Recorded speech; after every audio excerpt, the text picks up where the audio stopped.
I suppose you could call it the realm of my consciousness.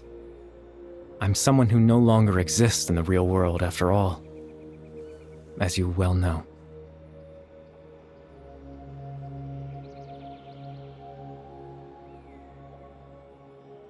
It's nothing. I still have enough strength to play the part of a good host. I've always hoped that I'd get the chance to talk to you like this, and now, the time has finally arrived.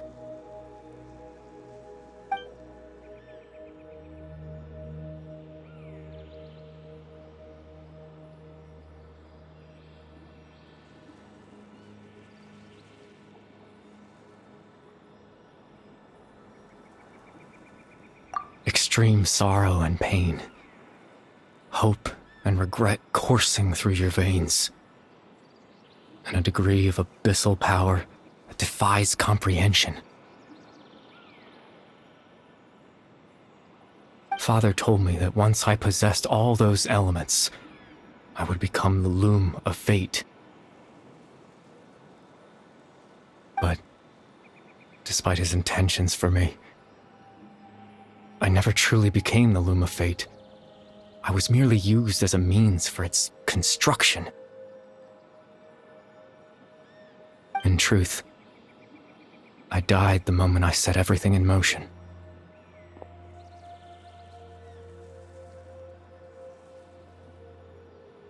The person you see before you now is nothing but a remnant of consciousness left over within the loom of fate.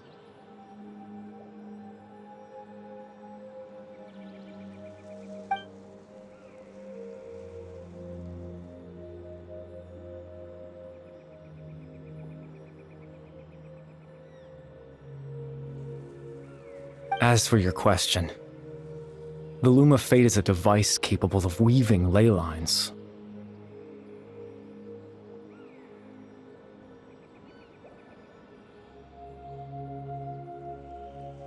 In its primitive form, it can only be used to create and implant memories. But, as more of it is completed, its power becomes stronger and stronger, until finally, it has the power to weave real ley lines of its own.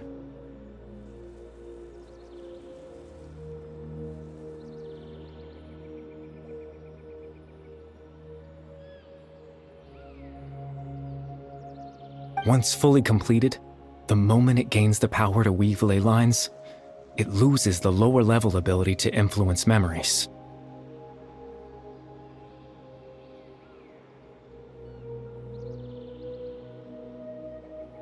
But it also becomes a tool that can change the entire world.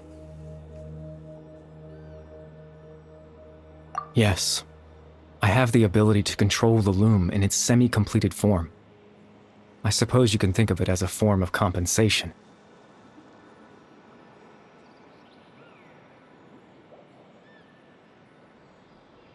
After all, its existence cost me my life.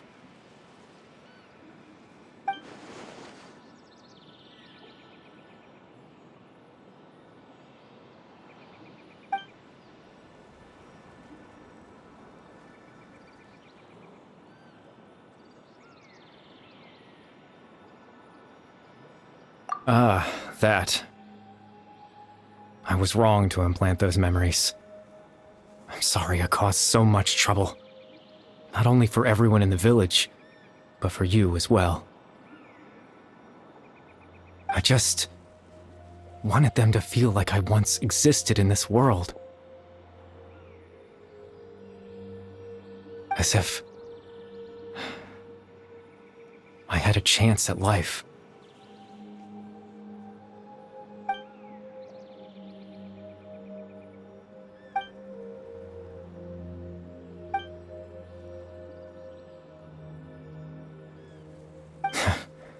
I know what you must be thinking. Why would I do something so meaningless? But I just couldn't accept it. I had to know what it would be like if I had my own life. What kind of person I would be. What other people would think of me.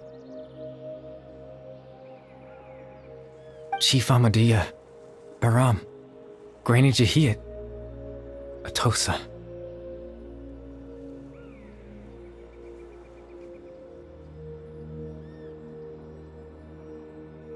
What would it be like if I could live alongside them? No cataclysm, no curse. Just a quiet life in a peaceful village. I was curious, so I selfishly tried to have my own life. Even if that meant piecing together the version of myself that could have been, one memory at a time. I know it sounds stupid. After all, my life ended a long time ago. Any chance at living was stripped away from me when I was 8 years old. My consciousness left to mature in an illusory world of nothingness.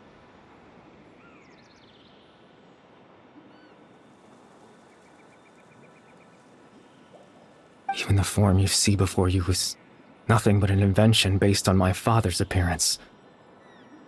An imagined version of what I would look like if I had the chance to grow up.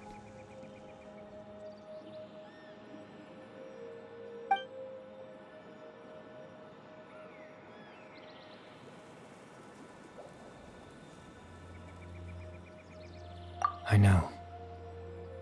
But there's nothing I can do to make them find me. If I could exist in the real world, I would return without a second thought and surprise them with the suddenness of it all. But, well, that's not possible for me.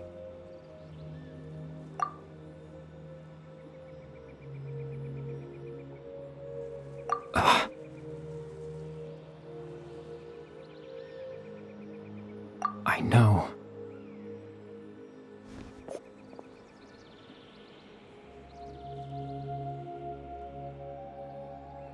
Captain Dainsleif. Twilight Sword, you mean? No need to meet up with him. Things should already be settled on his end. Exactly. As someone who could only exist in people's memories, the fact that I'm able to talk to you in my consciousness like this can only mean one thing.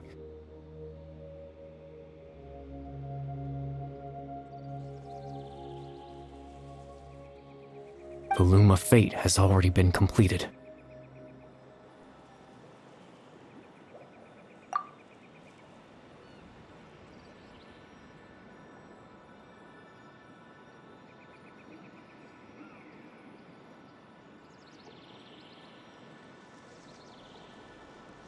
No need to worry about Captain Dainsleif. He's absolutely fine.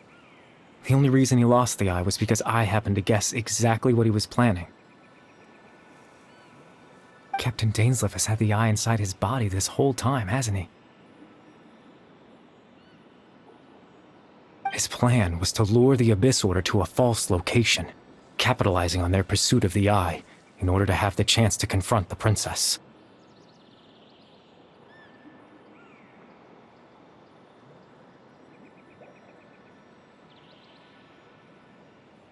He would then hand the eye to you and tell you to take it away from that location.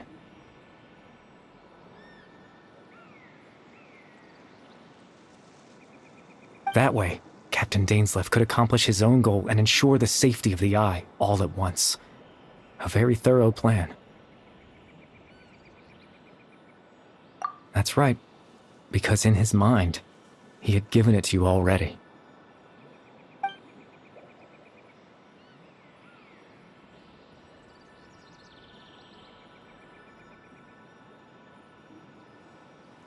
Before you two entered that false location. Traveler, wait.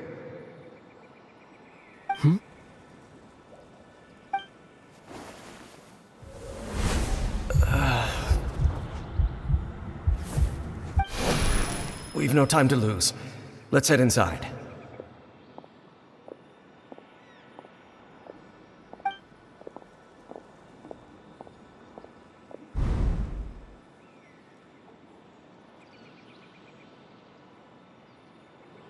That was when I implanted the memory of him handing you the eye. Given the tense situation at that time, Captain Dainsleif failed to notice anything out of the ordinary, and took that memory to be real. I'm sorry, Traveler, but I needed the Loom of Fate to be completed. And to do that, we had to retrieve the eye.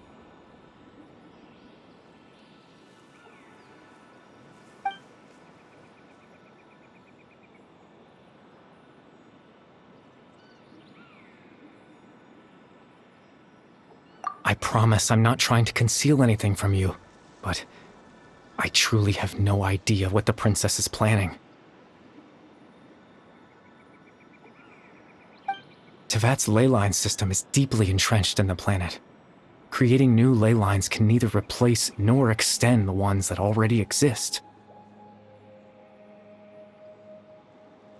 In the face of everything they could be planning, I fear I'm too insignificant to even get a glimpse of the bigger picture.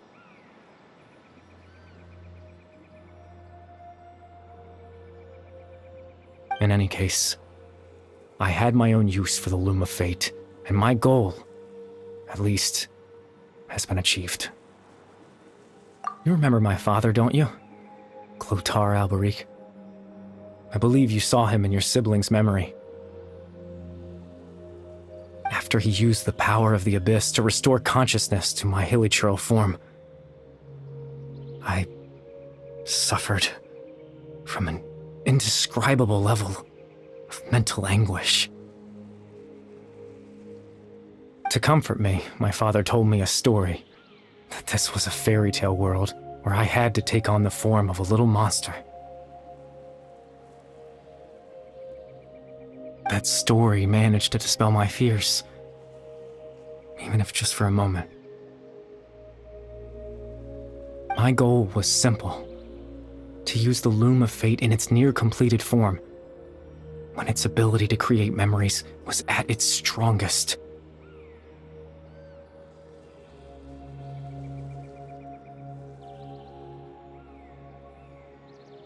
To implant a specific memory into the minds of the hilichurls. In that memory, I would tell them a story, just like my father did for me. It was a story of fairy tales and love. But more than anything, it was the story of us.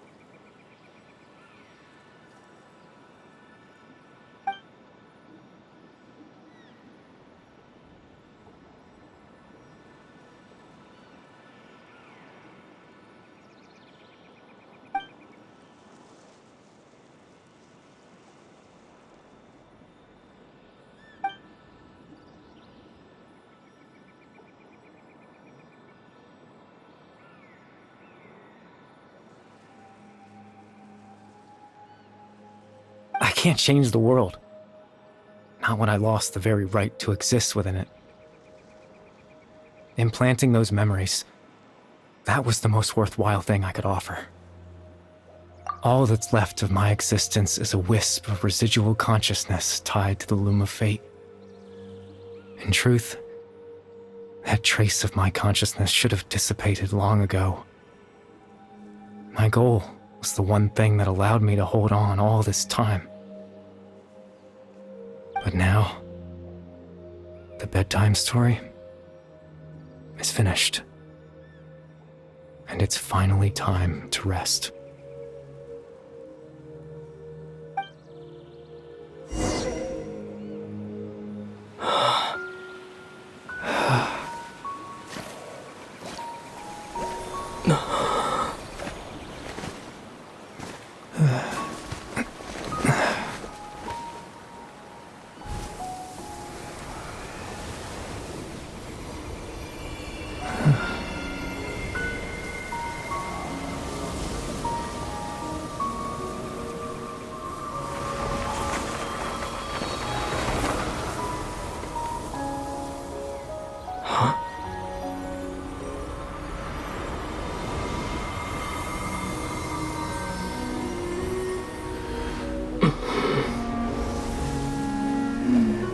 Looks like I was too late to see Caribert one last time.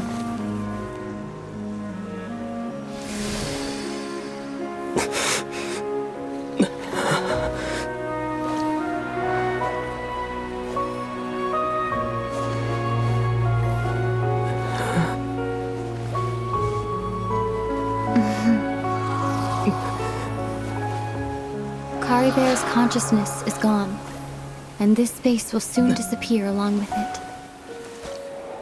Neither of us belongs here. That's why we're not tangible.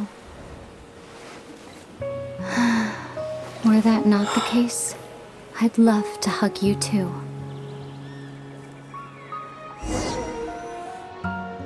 Well, how about a conversation?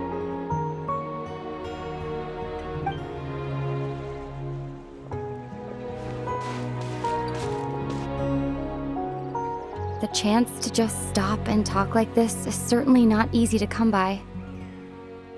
Wouldn't you agree? That battle earlier was tough. The one against Dain, I mean. I didn't expect that after everything, he would still hesitate to raise his sword against me. Were it not for that, perhaps I'd still be no match for the Twilight Sword. Even after 500 years.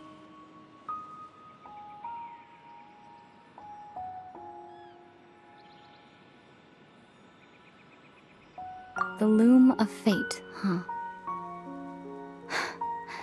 I still haven't found a way to utilize it to its full potential. But there's still time.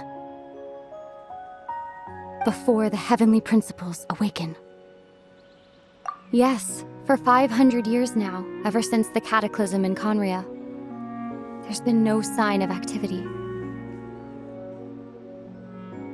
Not long ago, you witnessed the Hydro Archon destroy her divine throne. Yes? Such a flagrant disregard for the rules, and still Celestia took no action. I suppose that's proof enough of the Heavenly Principles situation. However, the Heavenly Principles will awaken. We just don't know when that will be, or what might trigger it. You could say that. Just look at Caribert. He was so pure and single-minded. The space we now find ourselves is a perfect representation of who he was, quiet and peaceful. Even as a Hilichurl, seeing the terrible sight within the mirror wasn't enough to taint his spirit. He brought comfort to the people of this world, even though he was denied the very right to be a part of it. So ask yourself this. Who was it that deprived him of that right to exist? Of course, that's only one example. My feelings about the Heavenly Principles are too complicated to explain in just a few words.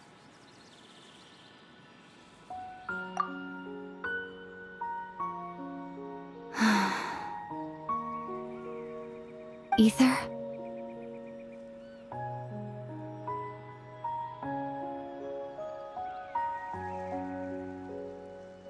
You're the only one in this world who calls me that.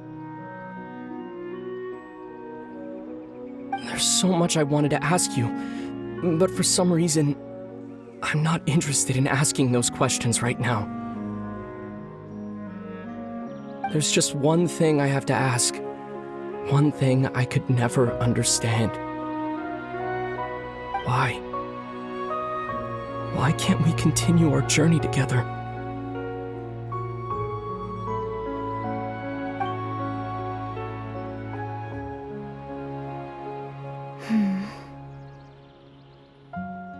At the end of my journey, I arrived at a place known as the Sea of Flowers at the End. Do you remember? A long time ago, when we traveled between worlds together. You told me you wanted to find a place in the universe where that one flower was in full bloom. To have a place like that suddenly appear before me. Well, would you think of that as a coincidence? You mean... I miss you too, Ether. But as this war continues to rage, and as I continue to seek that final answer, I don't even know how to face myself sometimes, let alone my own brother.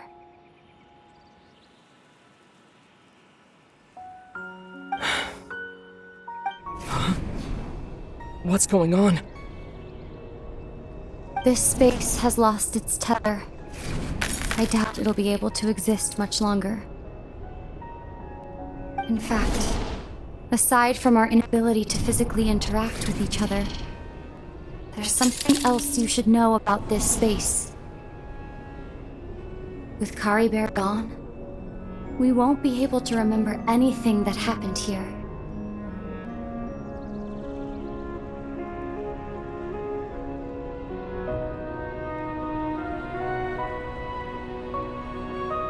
Everything in space will be wiped from existence, including all memory of our reunion. You're only telling me this now?